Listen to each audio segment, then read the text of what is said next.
Hello guys, അപ്പോൾ ഇന്നത്തെ video എന്നത് ഡ്രാഗൺ ബോളിന്റെ ഭാഗത്ത് നിന്ന് വന്ന dragon ball C fusion reborn എന്ന മൂവിയാണ് നോക്കാൻ പോകുന്നത്. വീഡിയോയിലേക്ക് പോകുന്നതിന് മുമ്പ് ഒരു കാര്യം, ഇപ്പോൾ കമന്റ് ബോക്സിന് തൊട്ടടുത്തായി ഹൈപ്പ് എന്ന് പറഞ്ഞിട്ടുള്ള ഒരു ഓപ്ഷൻ വന്നിട്ടുണ്ട്. മാക്സിമം ഹൈപ്പ് ചെയ്ത് വീഡിയോ സപ്പോർട്ട് ചെയ്യാനും മറന്നു വരരുത്. കൂടാതെ എപ്പോഴും പറയുന്നത് പോലെ വീഡിയോ ലൈക്ക് ചെയ്യുക, കമന്റ് ചെയ്യുക. അപ്പോൾ ഒട്ടും തന്നെ സമയം കളയാതെ ഡയറക്റ്റ് വീഡിയോയിലേക്ക് പോകാം.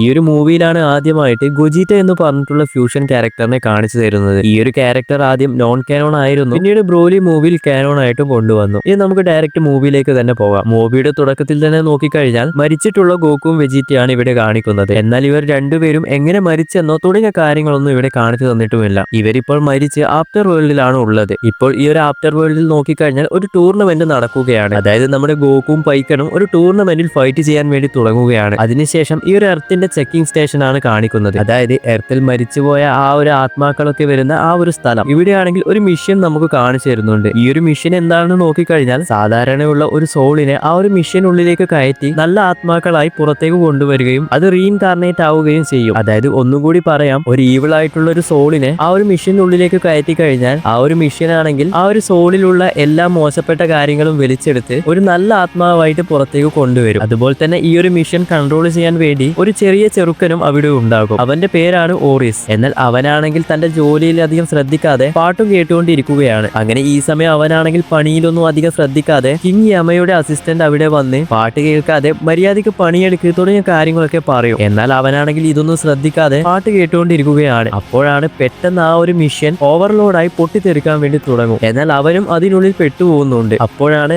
ആ ഒരു മിഷന്റെ ഉള്ളിലുണ്ടായ ഈവിൾ സ്പിരിറ്റ് ഒക്കെ ആ ഒരു പയ്യന്റെ ബോഡിയിലേക്ക് കയറാൻ വേണ്ടി തുടങ്ങും. അങ്ങനെ ആ ഒരു ഈവിൾ സ്പിരിറ്റ് ഒക്കെ അവന്റെ ബോഡിയിൽ കയറി പതിയെ അവനും ഒരു ഈവിൾ ക്യാരക്ടറായിട്ട് മാറാൻ വേണ്ടി തുടങ്ങുന്നു. അങ്ങനെ മാറിയ ആ ഒരു ഈവിൾ ക്യാരക്ടറിന്റെ പേരാണ് ജനംബ. അപ്പോൾ തന്നെ ജനംബയാണെങ്കിൽ ജെല്ലിബി പോലെ വലിയൊരു ബാരിയർ ക്രിയേറ്റ് ചെയ്യാൻ വേണ്ടി തുടങ്ങുന്നു. അതുപോലെ തന്നെ ഇവിടെ മറ്റൊരു പ്രശ്നം എന്താണെന്ന് നോക്കിക്കഴിഞ്ഞാൽ, ഇപ്പോൾ ആ ഒരു മിഷൻ ഇല്ലാത്തത് കൊണ്ട് തന്നെ മരിച്ചുപോയ ആൾക്കാരൊക്കെ പിന്നെയും എർത്തിലേക്ക് തിരിച്ചെത്തുന്നു. അതായത് നമ്മുടെ മരിച്ചുപോയ ഹിറ്റ്ലർ അടക്കം വന്ന രീതിയിലും തുടങ്ങിയ കാര്യങ്ങൾ കുറച്ച് ഫണ്ണായിട്ടും ഇവിടെ കാണിച്ചു തന്നിട്ടുണ്ട്. നമ്മൾ നേരത്തെ പറഞ്ഞില്ലേ, ഗോക്കും പൈക്കണും ഒരു ടൂർണമെന്റിൽ ഫൈറ്റ് ചെയ്തുകൊണ്ടിരിക്കുന്നു എന്ന്. ഈ സമയത്ത് പെട്ടെന്ന് തന്നെ ആ ഒരു ടൂർണമെന്റിന്റെ സ്റ്റേജിൽ നിന്നും ഒരു വലിയൊരു സംഭവം പുറത്തേക്ക് വരുന്നു. ഗോക്കു ആണെങ്കിൽ എന്താണ് ഇവിടെ സംഭവിക്കുന്നത് എന്ന് ചോദിക്കുമ്പോൾ നമ്മുടെ ഗ്രാൻഡ് കായി ആണെങ്കിൽ എന്തോ ഒന്ന് തെറ്റായിട്ട് സംഭവിക്കുന്നുണ്ട്, നിങ്ങൾ എന്താണെന്ന് പോയി നോക്കുക എന്ന് നമ്മുടെ പൈക്കണോടും ഗോക്കുവിനോടും പറയും. അങ്ങനെ നമ്മുടെ പൈക്കണും ഗോക്കു ആണെങ്കിൽ കിങ് യമയുടെ ആ ഒരു സ്ഥലത്ത് എത്തുമ്പോഴേക്കും ആ ഒരു പ്ലേസ് ആണെങ്കിൽ മുഴുവനായും ജെല്ലിബി കൊണ്ട് മൂടിയിട്ടുണ്ടാകും. അതായത് ആ ഒരു സ്ഥലം ഒരു വലിയ ബാരിയർ കൊണ്ട് മൂടിയിട്ടുണ്ടാകും. അങ്ങനെ ഈ സമയം നമ്മുടെ കിങ് യമയാണെങ്കിൽ ഗോക്കുവിനോട് പറയും, നമ്മുടെ കൂടെ ഉണ്ടായ ഒരു വർക്കറാണ് ഇതൊക്കെ ചെയ്തു വെച്ചത് തുടങ്ങിയ കാര്യങ്ങളൊക്കെ പറയുന്നു. അങ്ങനെ ഗോക്കും പൈക്കണും മുകളിലേക്ക് നോക്കുമ്പോൾ അതാ നമ്മുടെ ജിനംബയും ഇവിടെ കാണിക്കുന്നു. അതായത് ഒരു വലിയ രൂപത്തിലുള്ള കുട്ടികളുടെ സ്വഭാവമുള്ള ഒരു ഈവിൾ ക്യാരക്ടർ. അങ്ങനെ നമ്മുടെ ഗോക്കും പൈക്കണും ആണെങ്കിൽ സാവധാനത്തിൽ ഇവനെ ഹാൻഡിൽ ചെയ്യാമെന്ന് കരുതി ഗോക്കു ഫണ്ണായിട്ട് ഇങ്ങനെ ചിരിക്കുമ്പോഴാണ് പെട്ടെന്ന് തന്നെ പൈക്കണിന് ഒരു അടി കിട്ടി പറന്നു പോകുന്നു. അപ്പോൾ തന്നെ നമ്മുടെ ഗോക്കുവിനും ഒരു അടി കിട്ടുന്നുണ്ട്. അപ്പോൾ പിന്നെ ഇങ്ങനെ പോയാൽ ശരിയാകില്ല എന്ന് മനസ്സിലായി ഗോക്കു കുറച്ച് സീരിയസ് ആകുന്നു. ജിനംബയായിട്ട് ഫൈറ്റ് ചെയ്യാൻ വേണ്ടി തുടങ്ങുന്നു. അതേസമയം നമ്മുടെ എർത്തിൽ നോക്കിക്കഴിഞ്ഞാൽ നമ്മുടെ ഗോഹാൻ ആണെങ്കിൽ സെയ്യാമാനായി മാറി മരിച്ചു പോയിട്ടുള്ള ആ ഒരു ഈവിൾ ക്യാരക്ടേഴ്സുമായിട്ട് ഫൈറ്റ് ചെയ്യാൻ വേണ്ടി തുടങ്ങുന്നു. അപ്പോഴാണ് ഓൾറെഡി മരിച്ചുപോയ നമ്മുടെ ഫ്രീസ എർത്തിൽ എത്തിയിട്ടുണ്ടാകും. അങ്ങനെ നമ്മുടെ ഫ്രീസ പറയും, എന്നെ ഇല്ലാതാക്കിയ ആ ഒരു സെയ്യൻ ഈ ഒരു എർത്തിലല്ലേ ഉള്ളത്, അവനെ ഞാൻ വെറുതെ വിടില്ല എന്നൊക്കെ തുടങ്ങിയ കാര്യങ്ങൾ പറയാൻ വേണ്ടി തുടങ്ങും. ഇതേ സമയം നമ്മുടെ ഗോഹാൻ ആണെങ്കിൽ ഫ്രീസയെ കണ്ട്,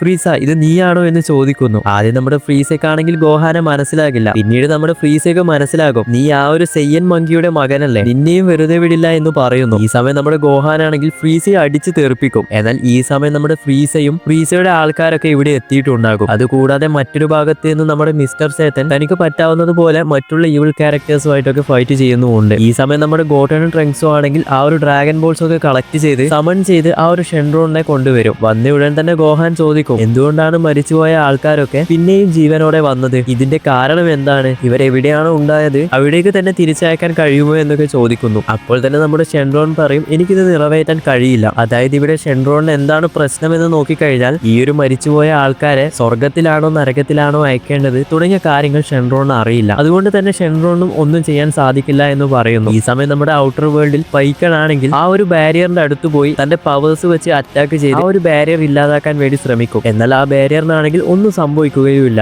അതിന്റെ ദേഷ്യത്തിൽ പൈക്കൻ ഇവിടെ അലറാൻ വേണ്ടി തുടങ്ങുമ്പോഴാണ് പെട്ടെന്ന് ആ ഒരു ബാരിയറിന് ചെറിയൊരു ക്രാക്ക് വീഴാൻ വേണ്ടി തുടങ്ങും. അപ്പോൾ തന്നെ നമ്മുടെ പൈക്കണിന് മനസ്സിലാകും, സൗണ്ട് കൊണ്ട് ഈ ഒരു ബാരിയർ ഇല്ലാതാക്കാൻ കഴിയുമെന്ന്. ഇതേ സമയം മറ്റൊരു ഭാഗത്ത് നിന്ന് നോക്കിക്കഴിഞ്ഞാൽ നമ്മുടെ ജിനംബയും ഗോക്കുവും തമ്മിൽ ഫൈറ്റ് പോവുകയാണ്. ഇവിടെ നമ്മുടെ ജിനംബയാണെങ്കിൽ ഗോക്കുവിനെ അറ്റാക്ക് ചെയ്യുകയാണ്. എന്നാൽ ജിനംബയാണെങ്കിൽ ഒരു ചെറിയ കുട്ടി കളിക്കുന്ന രീതിയിലാണ് ഇവിടെ കാണിച്ചു തന്നത്. അങ്ങനെ ഗോക്കു ഇനി ഇങ്ങനെ പോയാൽ ശരിയാകില്ല എന്ന് മനസ്സിലായി പതിയെ സ്ക്രീം ചെയ്യാൻ വേണ്ടി തുടങ്ങും. അങ്ങനെ സ്ക്രീം ചെയ്ത് നമ്മുടെ ഗോക്കു ആണെങ്കിൽ ഡയറക്റ്റ് സൂപ്പർ സെയിൻ 3യിലേക്ക് മാറും. ഈ സമയം നമ്മുടെ ഗോക്കു തന്നെ പറയും, അവസാനമായിട്ട് ഞാൻ ഈ ഒരു ഫോം യൂസ് ചെയ്തത് മാജിൻ ബൂവിന്റെ ടൈമിലാണ്. നമുക്ക് എല്ലാവർക്കും അറിയാം സൂപ്പർ സെയിൻ 3 എന്ന് പറയുന്നത് എത്രത്തോളം ഓവർ പവർഡ് ആയിട്ടുള്ള ഒരു ഫോം ആണെന്ന്. അങ്ങനെ സൂപ്പർ സെയിൻ 3യിൽ മാറി നമ്മുടെ ഗോക്കു ആണെങ്കിൽ ജിനംബയായിട്ട് അടിക്കാൻ വേണ്ടി തുടങ്ങും. അങ്ങനെ ഈ സമയം നമ്മുടെ ജിനംബയാണെങ്കിൽ മുഴുവനായും ഇഞ്ചേർഡ് ആയി പതിയെ ജിനംബയുടെ ആ ഒരു രൂപങ്ങളൊക്കെ മാറാൻ വേണ്ടി തുടങ്ങും. അങ്ങനെ ജിനംബയുടെ ആ ഒരു രൂപം മാറി തന്റെ റിയൽ ഫോമിലേക്ക് വരാൻ വേണ്ടി തുടങ്ങുന്നു. അതായത് ഇത്രയും സമയം ഒരു കുട്ടിയെ പോലെയുള്ള ഒരു സ്വഭാവമാണെങ്കിൽ ഇപ്പോൾ ശരിക്കും എല്ലാ വില്ലന്മാരെ പോലെ ഒരു ഈവിൾ ആയിട്ടുള്ള ഒരു ക്യാരക്ടറായി മാറി. ഇതേ സമയം തന്നെ നമ്മുടെ എർത്തിൽ നോക്കിക്കഴിഞ്ഞാൽ ഹിറ്റ്ലറും അവരുടെ സോൾജേഴ്സ് ഒക്കെ ആണെങ്കിൽ വലിയ ടാങ്ക് ഒക്കെ എടുത്ത് അവിടെയുള്ള എല്ലാ സ്ഥലവും ഡിസ്ട്രോയ് ചെയ്യാൻ വേണ്ടി തുടങ്ങും. അപ്പോൾ തന്നെ അവിടെ ഗോട്ടനും ട്രങ്ക്സും വന്ന് അവരെയൊക്കെ അറ്റാക്ക് ചെയ്യാൻ വേണ്ടിയും തുടങ്ങും. ഇതേ സമയം നമ്മുടെ സൂപ്പർ സെയിൻ 3യിലുള്ള ഗോക്കുവും ജിനംബി ആണെങ്കിൽ ഫൈറ്റ് ചെയ്യാൻ വേണ്ടി തുടങ്ങിയിട്ടുണ്ടാകും. ആദ്യം ഹാൻഡ് ടു ഹാൻഡ് ആയിട്ടാണ് ഫൈറ്റ് പോകുന്നതെങ്കിലും പിന്നീട് ഇവരുടെ ഫൈറ്റ് ടൈറ്റ് ആകാൻ വേണ്ടി തുടങ്ങും. ഇവർ രണ്ടുപേരും നല്ല അടിപൊളിയായിട്ടാണ് ഇവിടെ ഫൈറ്റ് ചെയ്യുന്നത്. എന്നാൽ ഇവിടെ സൂപ്പർ സെയിൻ 3നെക്കാളും പവർഫുൾ ആയിട്ടുള്ളത് ജിനംബ തന്നെയാണ്. കൂടാതെ അവസാനം നമ്മുടെ ജിനംബയാണെങ്കിൽ ഒരു സോഡ് വെച്ച് ഗോക്കുവിനെ അറ്റാക്ക് ചെയ്യും. അങ്ങനെ അവസാനം ഫൈറ്റിന്റെ ഒരു ഘട്ടത്തിൽ എത്തുമ്പോഴേക്കും ഗോക്കു മുഴുവനായും വീക്കായി തനിയെ തന്റെ ബോധം പോകാൻ വേണ്ടി തുടങ്ങും. അപ്പോൾ തന്നെ ജിനംബയാണെങ്കിൽ ഒരു ജെല്ലിബി ക്രിയേറ്റ് ചെയ്ത് നമ്മുടെ ഗോക്കുവിനെ ഒരു ട്രാപ്പിലാക്കുകയും ചെയ്യുന്നുണ്ട്. അങ്ങനെ ട്രാപ്പിലായ ഗോക്കുവിനെ നമ്മുടെ ജിനംബയാണെങ്കിൽ വെട്ടി 2 പീസാക്കാൻ വേണ്ടി നോക്കുമ്പോഴേക്കും പെട്ടെന്ന് തന്നെ വെജീറ്റ അവിടെ എത്തി നമ്മുടെ ഗോക്കുവിനെ സേവ് ചെയ്യുന്നു. നമ്മുടെ ഗോക്കുവും ആ ഒരു ട്രാപ്പിൽ നിന്ന് രക്ഷപ്പെടുകയും ചെയ്യുന്നുണ്ട്. അങ്ങനെ പുറത്തു വന്ന ഗോക്കു ആണെങ്കിൽ വെജീറ്റയോട് ചോദിക്കും, വെജീറ്റ നീ എങ്ങനെ ഇവിടെ എത്തി? എന്നാൽ വെജീറ്റ എങ്ങനെയാണ് ഇവിടെ എത്തിയത് തുടങ്ങിയ കാര്യങ്ങൾ അധികം കറക്റ്റ് ആയിട്ട് നമുക്ക് പറഞ്ഞു തന്നിട്ടില്ല. ഗോക്കു വെജീറ്റയോട് പറയും, ജിനംബ നീ വിചാരിക്കുന്നത് പോലെയല്ല, വളരെയധികം പവർഫുൾ ആണെന്ന് പറയും. എന്നാൽ നമ്മുടെ വെജീറ്റ ആണെങ്കിൽ അവന്റെ കാര്യം ഞാൻ നോക്കിക്കോളാം എന്ന് പറഞ്ഞ് ജിനംബ വേഴ്സസ് വെജീറ്റ എന്നൊരു ഫൈറ്റും സ്റ്റാർട്ട് ചെയ്യുന്നു. സൂപ്പർ സെയിൻ 3യിലുള്ള ഗോക്കുവിന് വരെ ജിനംബ ഡിഫീറ്റ് ചെയ്തു. അപ്പോൾ പിന്നെ വെജീറ്റയുടെ കാര്യം പറയേണ്ട ആവശ്യമില്ലല്ലോ. നമ്മുടെ ജിനംബയാണെങ്കിൽ വെജീറ്റയും അടിച്ചു തെറിപ്പിക്കുന്നു. അപ്പോൾ തന്നെ നമ്മുടെ ഗോക്കു ആണെങ്കിൽ വീക്കായിട്ടുള്ള വെജീറ്റയും എടുത്ത് മറ്റൊരു സ്ഥലത്ത് പോയിട്ട് ഒളിക്കുന്നു. ആ സമയം തന്നെ നമ്മുടെ വെജീറ്റ ചോദിക്കും, കാക്കറോട്ട് നീ എന്തിനാണ് എന്നെ ഹെൽപ്പ് ചെയ്തത്? നിന്നോട് ഞാൻ ഹെൽപ്പ് ചെയ്യാൻ വേണ്ടി പറഞ്ഞില്ലല്ലോ എന്ന് പറയുന്നു. അപ്പോൾ തന്നെ ഗോക്കു പറയും, നിനക്ക് എന്റെ ഹെൽപ്പ് വേണ്ടെങ്കിലും എനിക്ക് നിന്റെ ഹെൽപ്പ് വേണം. നമ്മുടെ ഗോക്കു ഡയറക്റ്റ് പറയും, നമുക്ക് ഫ്യൂഷൻ ചെയ്യാം, അതിനുശേഷം ജിനംബയെ ഡിഫീറ്റ് ചെയ്യാമെന്നും പറയുന്നു. അപ്പോൾ തന്നെ നമ്മുടെ വെജീറ്റ പറയും, ഫ്യൂഷൻ ഒന്നും സെറ്റ് ആകില്ല,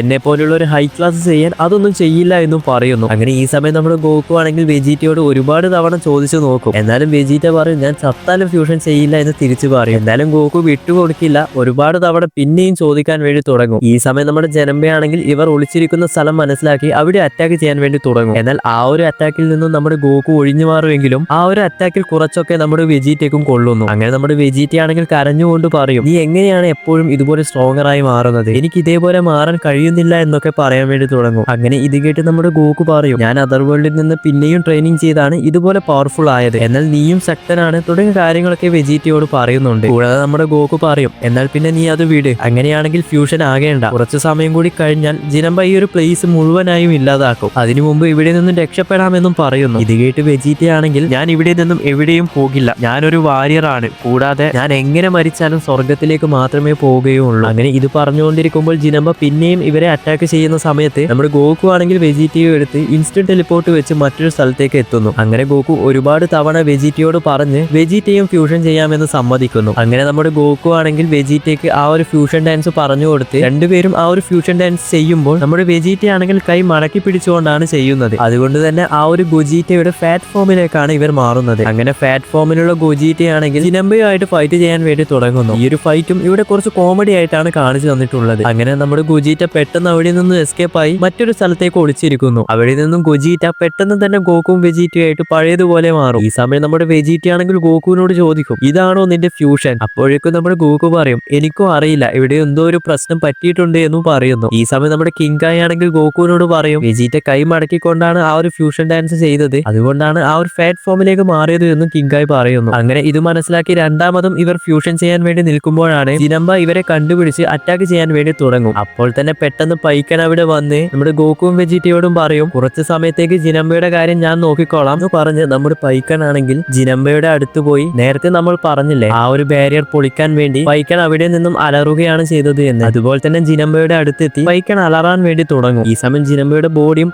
ക്രാക്ക് ആകാൻ വേണ്ടി തുടങ്ങുന്നുണ്ട്. എന്നാൽ ഒരു സമയം എത്തിയപ്പോഴേക്കും ജിനംബ പൈക്കനെയും അടിച്ചിടുന്നു. അപ്പോഴേക്കും നമ്മുടെ ഗോക്കുവും വെജീറ്റയാണെങ്കിൽ ഫ്യൂഷനായി കംപ്ലീറ്റ് ആയും ആ ഒരു ഗുജിറ്റ ഫോമിലേക്ക് മാറിയിട്ടുണ്ടാകും. അതേസമയം എർത്തിൽ നോക്കിക്കഴിഞ്ഞാൽ ഇവിടെ ഗോട്ടനും ട്രങ്ക്സിനും ഫ്യൂഷനായി ഗോട്ടങ്സ് ആയിട്ടും മാറിയിട്ടുണ്ട്. അങ്ങനെ നമ്മുടെ ഗുജിറ്റ ആണെങ്കിൽ ജിനംബയോട് പറയും, ഞാൻ ഗോക്കു അല്ല, വെജീറ്റയല്ല, ഗുജിറ്റയാണ് എന്നും പറഞ്ഞ് പറന്നുപോയി ഒരു കിക്ക് കൊടുക്കുന്നു. കൂടാതെ ഗുജിറ്റ നെക്സ്റ്റ് അറ്റാക്കിൽ തന്നെ ആ ഒരു സ്റ്റാർ ഡസ്റ്റ് ബ്രേക്കർ ഉപയോഗിച്ച് ജിനംബയെ അറ്റാക്ക് ചെയ്ത് ജിനംബയെ മുഴുവനായും ഡിസ്ട്രോയ് ചെയ്യുന്നു. അതിനുശേഷം ജിനംബയുടെ അകത്തുണ്ടായ ആ ഒരു പയ്യൻ പതിയെ പുറത്തു വന്ന് ഗുജിറ്റയെ കൊണ്ട് പേടിച്ചോടുകയും ചെയ്യുന്നുണ്ട്. അങ്ങനെ ഈ ഒരു ഫൈറ്റ് ഒക്കെ കഴിഞ്ഞ് നമ്മൾ ഗോക്കു ആണെങ്കിൽ വെജീറ്റയോട് താങ്ക്സ് പറയാൻ വേണ്ടി തുടങ്ങും. എന്നാൽ വെജീറ്റ പറയും, നീ എന്തിനാണ് എനിക്ക് താങ്ക്സ് പറഞ്ഞത്, ഞാനല്ലേ തിരിച്ച് നന്ദി പറയേണ്ടത് എന്ന് തിരിച്ചും പറയാൻ വേണ്ടി തുടങ്ങും. അങ്ങനെ ഒന്നും രണ്ടും പറഞ്ഞ് രണ്ടുപേരും ഒന്ന് ചിരിച്ച് വെജീറ്റ പതിയെ അവിടെ നിന്ന് ഫെയ്ഡായി പോകുന്നു. അതോടുകൂടി ഈ ഒരു മൂവിയും ഇവിടെ അവസാനിക്കുന്നു. ഇനി ഡ്രാഗൺ ബോളിന്റെ ഏത് മൂവി എക്സ്പ്ലെയിൻ ചെയ്യണമെന്ന് നിങ്ങൾ തന്നെ കമന്റ് ചെയ്ത് പറ. ഇതുപോലുള്ള വീഡിയോസിന് വേണ്ടി ചാനൽ സബ്സ്ക്രൈബ് ചെയ്യാനും മറന്നു പോകരുത്.